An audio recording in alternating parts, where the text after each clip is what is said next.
রাজধানীর মালিবাগ, চৌধুরীপাড়া সহ বিভিন্ন এলাকার সিএনজি ফিলিং স্টেশনগুলোতে ঝুলছে গ্যাস নেই নোটিশ।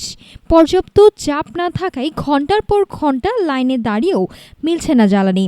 দিন দিন বাড়ছে চালকদের ভোগান্তির এই ছবি কেবল সিএনজি স্টেশনই সীমাবদ্ধ নয়, প্রভাব পড়েছে বাসাবাড়ির, রান্নাঘর ও দেশের বিভিন্ন শিল্প কারখানার উৎপাদনেও।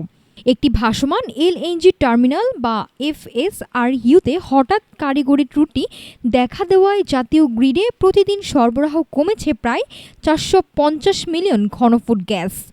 জ্বালানি বিভাগ জানিয়েছে, এফএসআরইউ এর এই ত্রুটি সারাপে নির্বিচ্ছিন্নভাবে কাজ করছেন দেশি বিদেশি কারিগরি বিশেষজ্ঞরা। বর্তমানে সীমিত যে গ্যাস রয়েছে তা দিয়ে বিদ্যুৎ ও বাসাবাড়ির মতো জরুরি খাতগুলোতে সরবরাহ স্বাভাবিক রাখার চেষ্টা চলছে।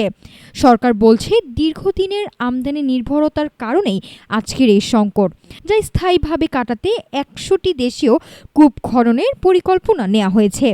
এরই মধ্যে বেগমগঞ্জ ও সুনামগঞ্জে ৩টি কূপ খননে একনেক অনুমোদন পেয়েছে ৭২৯ কোটি টাকার প্রকল্প।